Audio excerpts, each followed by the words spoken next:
the trainers to develop the vast human capital in your respective networks. All of you have your own networks. Now you see, if we are going to make Ventros stand up as a good company, great company in the industry, we need to have more leaders. How to have leaders? My idea of leaders is make them trainers.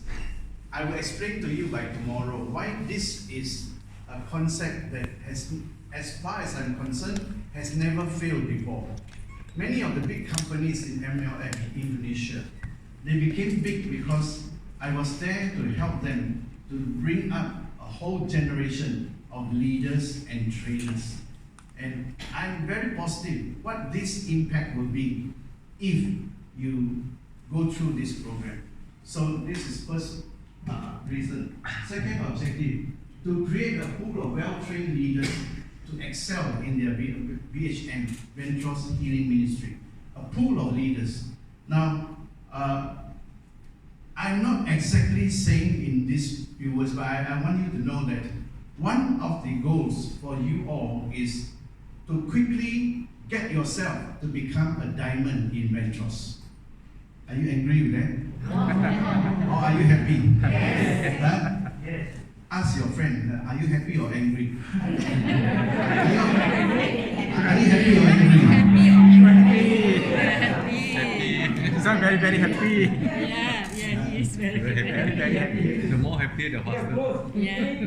But I cannot become a diamond. Happy, but telling this, I may become a diamond. Mr. Kucharan, as I told you many times, every day I pray for you to be a diamond. And so far, as I know, prayers changes things. Yeah. Alright? So you all better believe that he is going to be a diamond soon.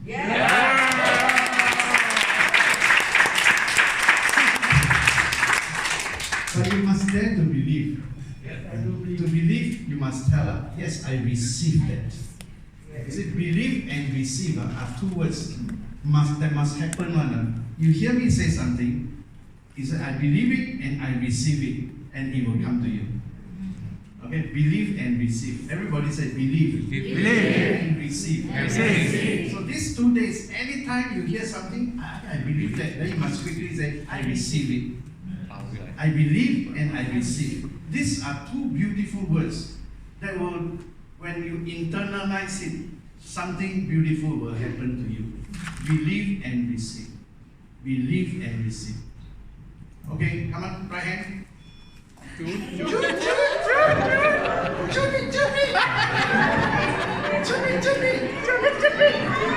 one, dare to give it to him. Like that, like that. Like that.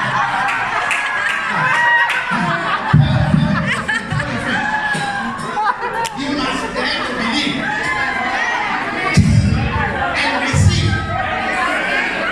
Believe and receive. Left hand, left hand.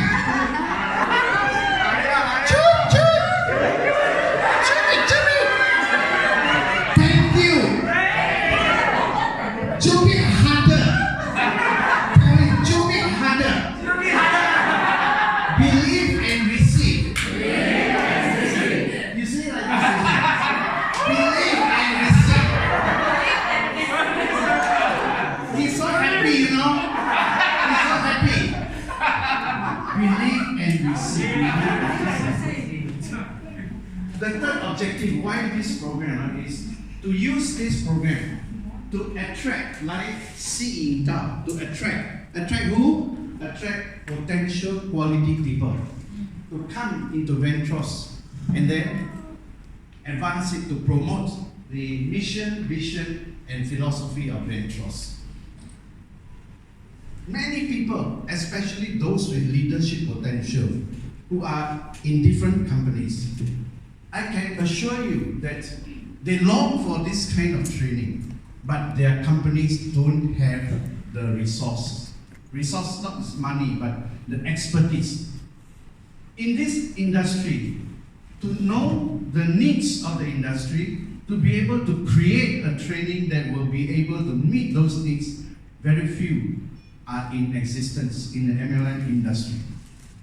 And I'm not boasting, I'm one of the few who can do it.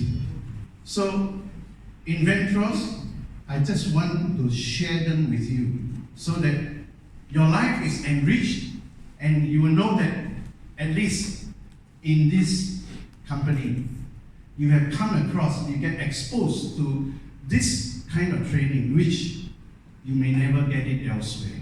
So this is our objectives. Are you happy with these objectives? Yes. Huh? You want to chut or not? So in day one, it's very short program actually. We will do the housekeeping rules. Afterwards, I'll explain to you. Then we will start module 1. Module 1 is the fundamentals of training. And the fundamentals of training, from my perspective, is different from training as in other fields. So you're going to hear firsthand from me the fundamentals, what training really is. And then the module 2 is the 3 P's of training. 3 P's. What I mean is, I'm going to talk about the philosophy of training, the psychology of training, the principles of training. I will assure you that this 3 P's, the moment you have understood it, you'll be so happy that now you know it. These 3 P's. And the module 3 is about public speaking skills. How you can be very confident to be able to stand in front of, don't care how many people, and start to share with them through certain skills that we will share during this TROT program. So this will be the way that today what we are going to do. Then at the end, we will do announcements and some assignments for you. And then at the end of the day, Adam is going to come on board here and he will deliver a special session, very interesting, with all of you. So this is for day 1. The day 2 program is also very tight. We will continue with public speaking skills. We will do module 4, training in the context of the MLM industry. And then module 5 is the VAB model of behavior modification. This is about values, attitudes, and behavior to modify human behavior. So this will be our second day. Then we will round up and feedback, and then we present level 1 certificate for all of you to take home. And there will be assignments, announcements, then we take good photo, end of TROT level 1. So simple, right? Are you happy? Yes. Are you happy? Yes. You must make yourself, keep yourself in a state of being happy. Then beautiful memories will come to you. All right. Now, housekeeping rules. As we gathered for these 2 days, as I am here as a friend to you, there are still certain rules that we must observe. One is about discipline. All trainees, we are all trainees, to observe all housekeeping rules pertaining to the conduct of the 2-day training. All assignments must be completed on time through your best efforts. Don't copy from other people. And no smoking when in the training premises. Anybody smoke here? No. There's someone who smokes here. Huh? You all know, right? You look at him, make him feel guilty.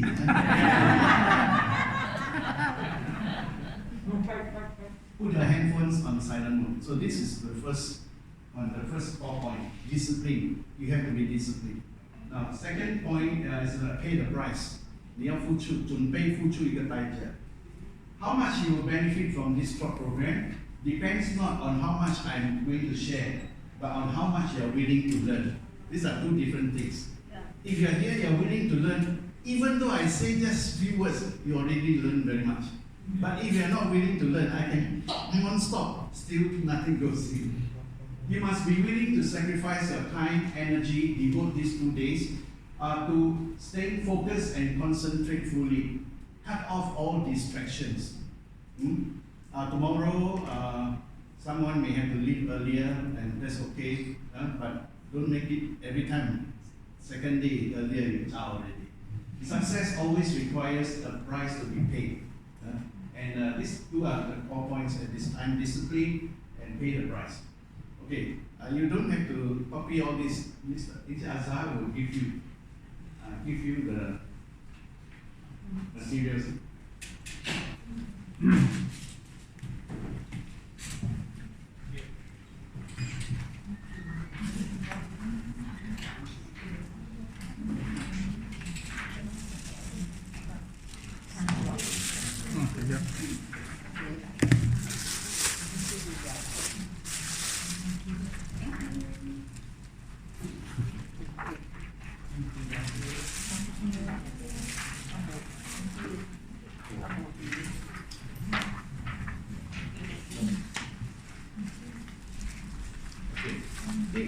For this TROT program, all this material you receive, please put them in a file and every time bring them to the training. So the second core point is pay the price for your staying in this program.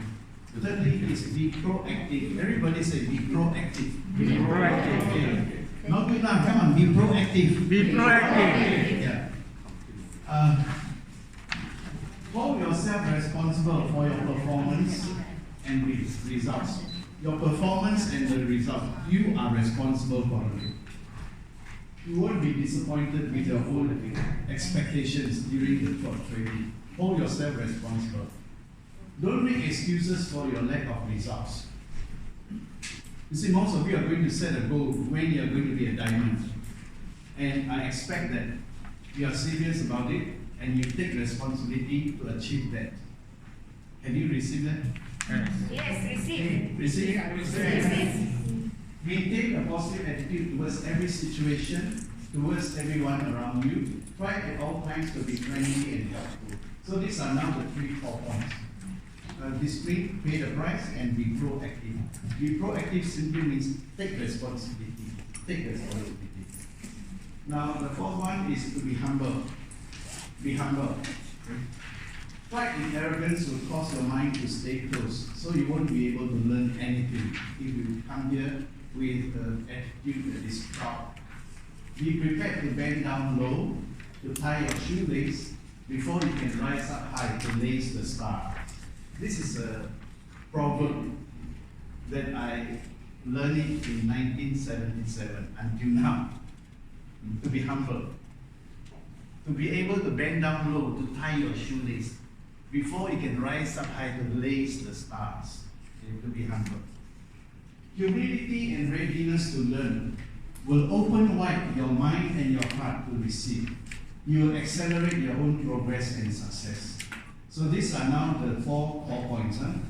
Discipline, pay the price, be proactive, and be humble. Simple. Right or wrong? Simple, right or wrong? Yes. And that is the problem. When things are simple, it becomes hard. Who doesn't know need to be disciplined? But very few people are disciplined. Who doesn't know to be humble? But a lot of people, when they taste a bit of success, they forget about humility. These are the 4 core points. Okay, just now we did the passive Wochao. This is a company anthem, you know. Country, you got national anthem. Company, we have company anthem. As we sing and dance this song, I believe that our spirit will be renewed with a new season all the time. Okay, now we go to module 1. You want to have lunch first or this one first? This one first. Nobody say lunch first? Huh? Okay, fundamentals of training. Inji Azhar and Andrew will give you the materials. Please keep them in a file, this material, because you are not going to get it anywhere else.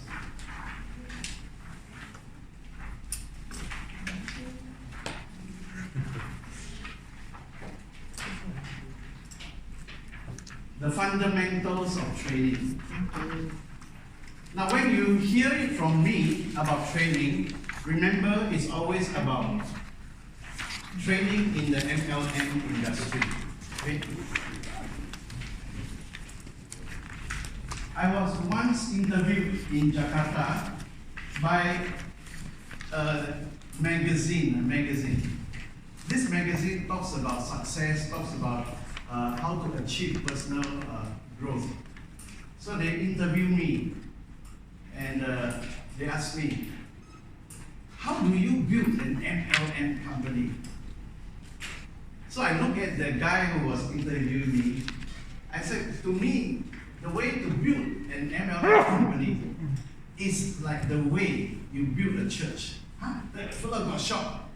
I said, no, please don't take it negatively. What I mean is that you really must love your people. That is the first fundamental. Next, you really need to serve your people. When you can love them, you can serve them, you can treat them like a family, then there is no limit to what that company will be.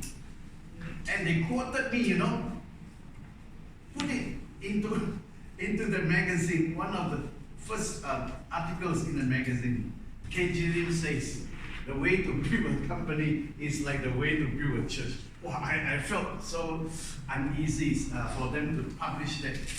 But that's how it should be. The way to a big company, especially MLM, you are dealing with lots and lots of people. You never can tell how many there will be. For example, the Gold Diamond directors today, like Mr. Saw, Rebecca, Joseph, Johnny, they don't even know who are their downlines already. Well, wrong. Yeah. Correct, Mr. Saw. They don't know already who are their downlines, but they are the leaders who love their downlines, who want to serve their downlines. Last night I was so touched, Mr. Saw in the rain, he would take out a penny. Who else? Who? They are both of them. They were invited from the airport, jemput dari bandara, and then Mr. Saw and his wife bring them for a nice dinner. This is something that I feel very touched. Because it is love, the love for the downlines. They are way below the levels under Mr. Saw. But he still bring his wife, go and fetch them from airport, send them for dinner, give them a nice dinner, send them to the hotel, and you find that this kind of love is what endears people to their leaders. And I have no doubt that our gold diamonds, the way they lead, they will become crown diamonds.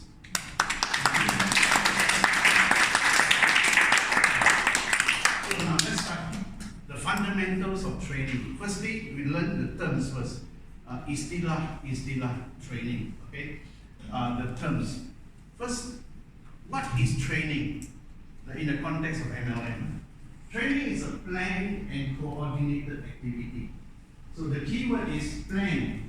You have to plan for it, and you have to coordinate the activity of training.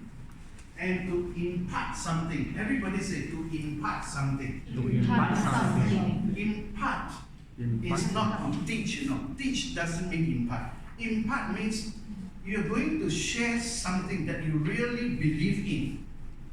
And when you share with them what you believe in, they catch it, they believe it, they believe it, and they receive it. That is called impartation. Everybody say impartation. Impartation. So our job is not to teach. Our job is to impart. That means to say, share what is closest in your heart. With passion, you share it with them, with the idea that they will catch it, they will believe it, they will receive it. That's where lives are changed, based on what they receive. Is it okay? Yeah. Okay, now? Yes. So training is a planned and coordinated activity to impart something of practical value. Like what? Like knowledge, like skills, like attitudes, like values, like motivation. Practical value. So as to increase productivity. Increase productivity. Through what? Through efficiency and effectiveness. These two words are like abang adik, you know. Efficient, effective. Now, in the training that we are going through, as far as the definition of training is concerned, this abang adik always go together. The result of a training is you become more efficient and effective at the same time. Now, most people in management, they are concerned more with being efficient. But for as long as we want to be a leader, it is not enough just to be efficient. We have to be effective. Everybody said effective. Effective. For a leader, to be effective is more important than being efficient. Many people are efficient, super efficient, but they are still ineffective. Do you believe me? Yes. They are very efficient, but in the final evaluation, no much results. Not much results. Because why? They are not effective. In our training, this abang adik must always go together. Efficient and effective. And between the abang adik, the more important thing is to be effective. Everybody said to be effective. To be effective. To be effective. To be effective. More than to be efficient. More than to be efficient. So, efficiency, what does it mean? Efficiency. Why is it to 效率。 show? 效。 Okay, you know that, you can read that. Actually, I'm really handicapped by not knowing enough Mandarin. My mother was a Chinese school teacher. She taught for 33 years until she retired. When I was in primary school, every morning I wake up 5 o'clock. I have to follow my mother, go to school, you know. And that time, as a teacher, you can bring your children to school and the school won't object one. So every class she go, I will go with her. I will sit at the back. Why like that? Because I was to go to English school. The English school starts in the afternoon. My mother has to go in the morning to go to school to teach. So who is going to take care of me? So she will bring me along. Imagine, I don't know how I made it, you know. Wake up at 5 o'clock. Because got to take a bus, go to her school. So I follow her. Where every class she go in, I go in. But I sit at the back. I don't know what she's teaching. I just sit at the back. After the school, 12 something, change into my English school uniform, take a bus, go to my English school.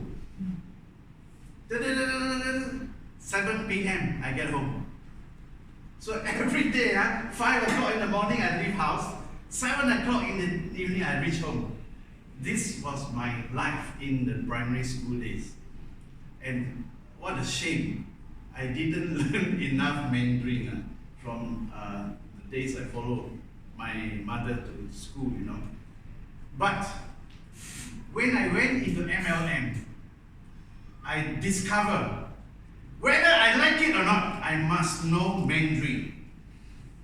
How to go back to school, really? Anyway, this is what happened. One day, I arranged for a seminar in Mandarin. I got the Mandarin speaker to do the seminar. Everything got ready, materials all printed ready. Waiter, the speaker never come. The speaker never come.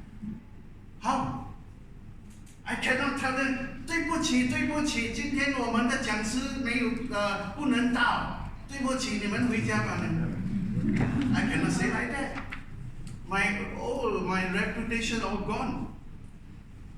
So that day, I stood in front of this participant. I said, 今天虽然没有讲师，我们的讲师来不到，不过我今天就用华语跟你们沟通。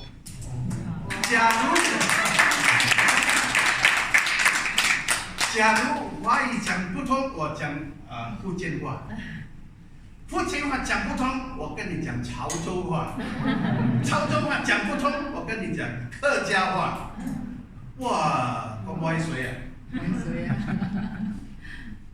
That was my biggest breakthrough because I struggled to finish the seminar. And you know what? One funny thing happened. By the time I finished it, I don't know they understood me or not. But they gave me crack until I fly like that. So that was my biggest breakthrough. That's why from then on, I could communicate in Mandarin. I always say, 我讲错，你要笑你就笑，没关系的。And it's because I let them laugh at me. That was what made me learn very fast. I went to Indonesia. I could not speak Bahasa Indonesia. Because while in Malaysia, I seldom speak Bahasa Melayu. I come from a family, the community I was in, always speak Hokkien, sometimes speak English. So when I arrived there, cannot. But with the same kind of attitude, I told those people, I can't. You want to laugh, you laugh. Never mind. And within 3 months, I was able to stand in front and give a speech in Bahasa Indonesia.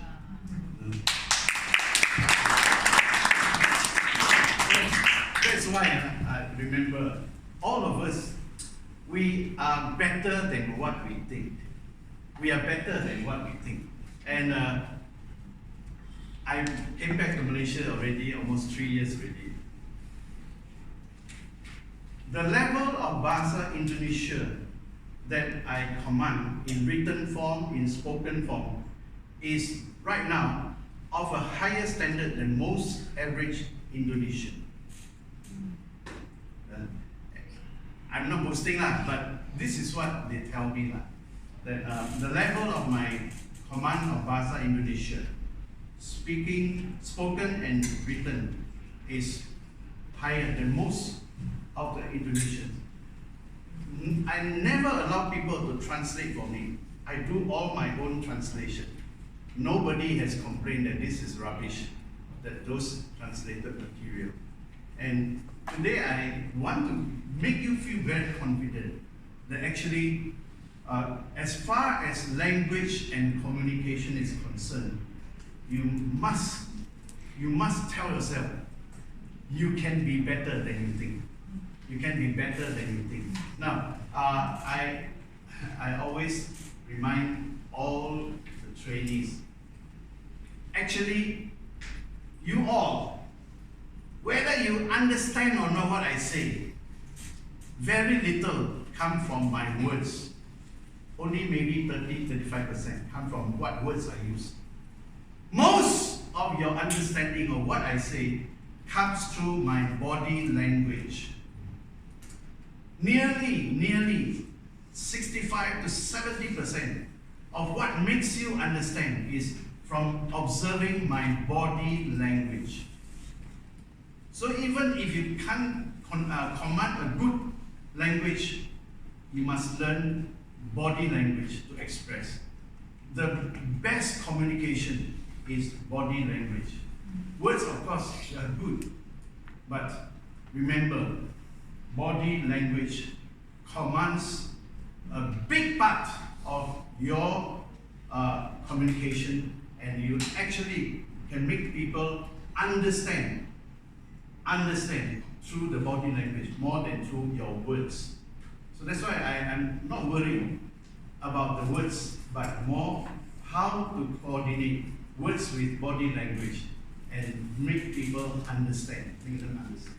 So efficiency means doing the right things. Everybody say doing the right things.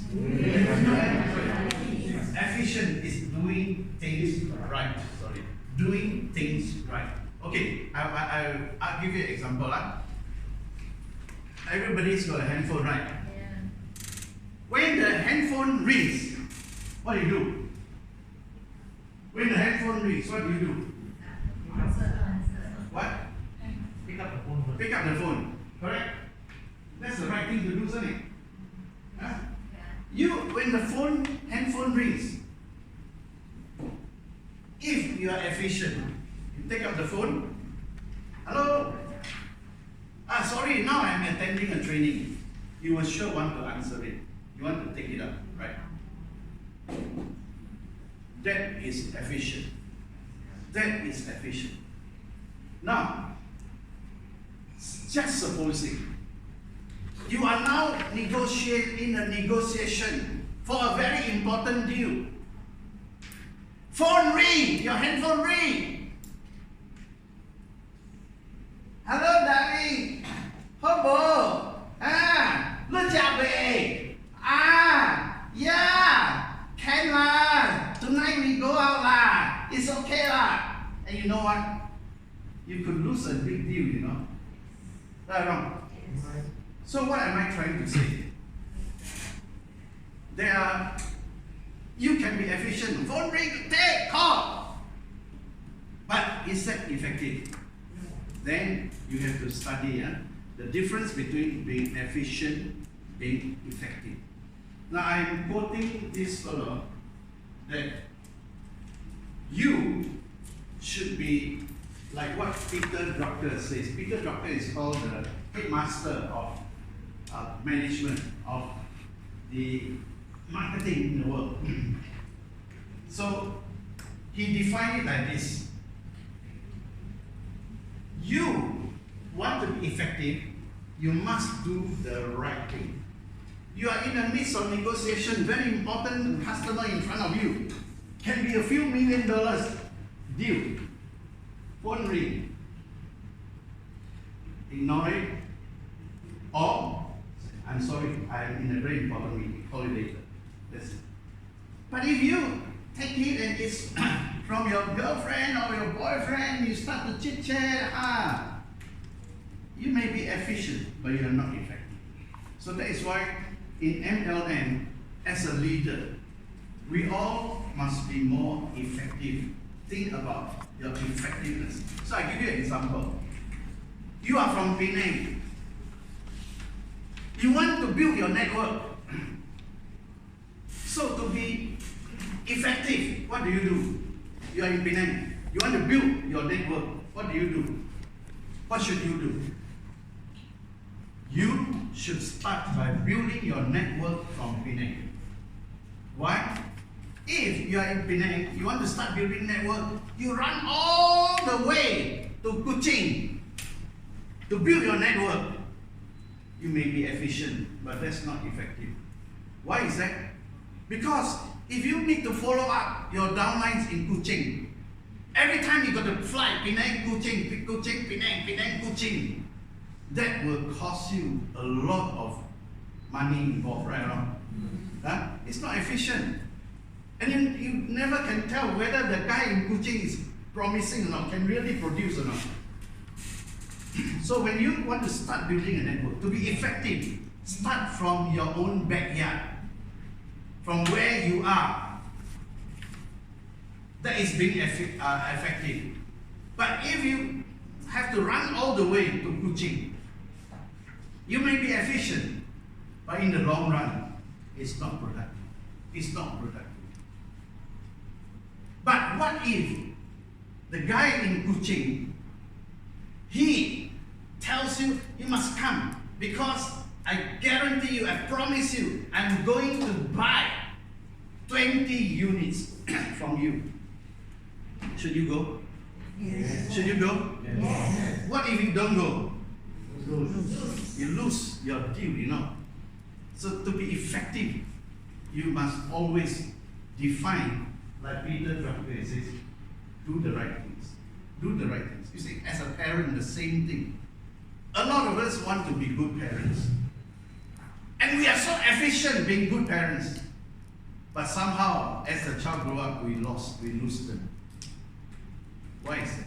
Because we may be efficient as a parent. Whatever they want, we give. Whatever they want, we give. That's being efficient. But a lot of things that we give may not be good for the children. Right or not? Is that right? The effective parents is more important than being an efficient parent. Being an effective leader, more important than an efficient leader. That's what we want to stress. And so, as far as training is concerned, these two abang-adik, efficient and effectiveness, always go together. So always we must ask ourselves, is what I'm doing for my downline efficient or effective? What is it? A trainer. Trainer is person. The person with the competency. Everybody say competency. Competency. What is competency? That means he knows what to do, how to do. He knows why he's doing it. That is the competency. To conduct or provide training to others with the aim of increasing what? Productivity through what?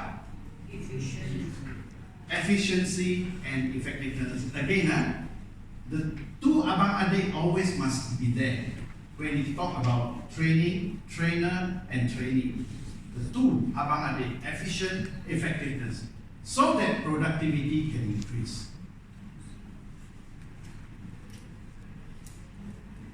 The job of a trainer. What's the job of a trainer? Your job is to impart knowledge. So it's not so much to teach, but to make sure whatever we share is what we believe in. Whatever we share is what our heart is pleased to do. So that we are passionate in what we do. And when we do that, our trainees will catch it, believe it, and Receive it. and what? Receive. Receive it.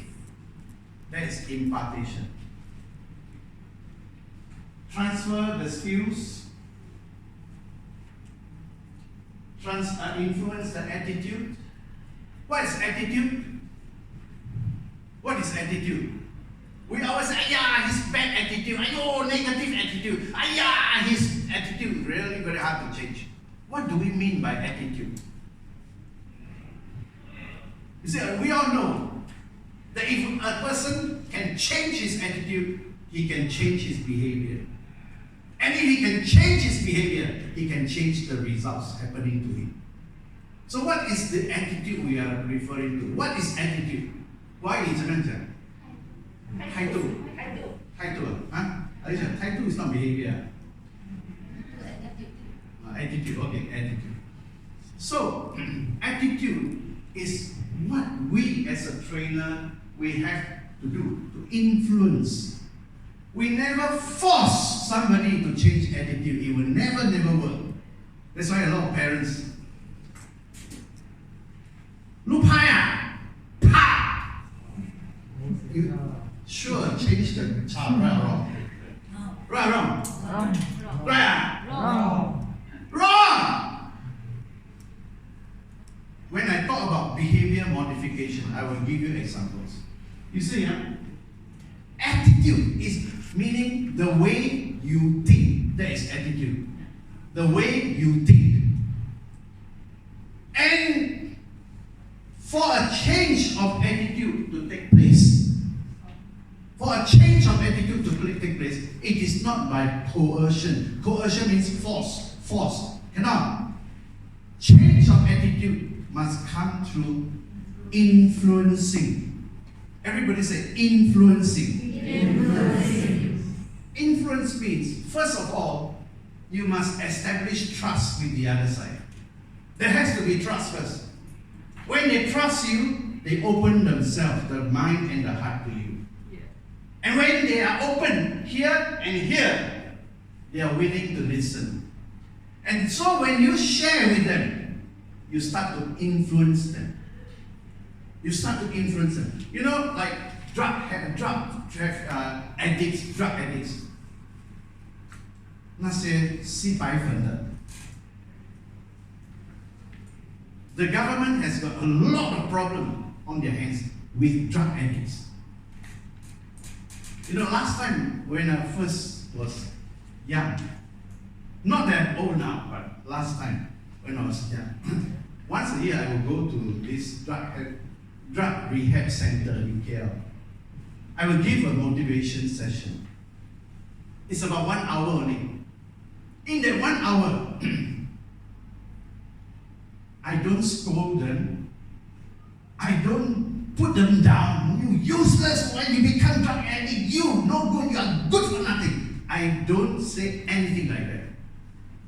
But what I do in the 1 hour, most of them, they'll be crying like babies. Why?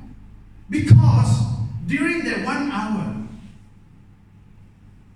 I share with them what is closest to their heart.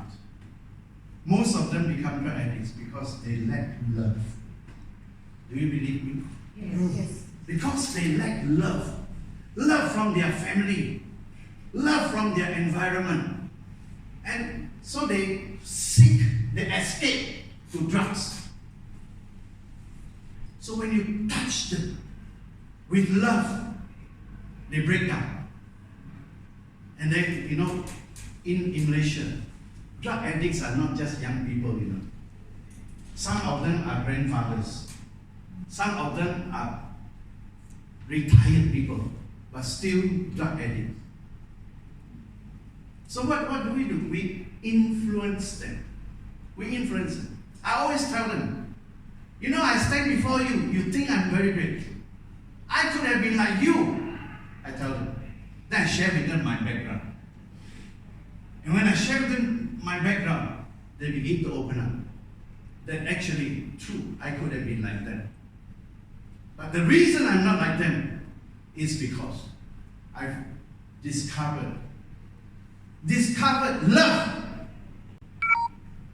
They always break down. Some of them cry like babies. You know. So attitude change comes through subtle ways of influence.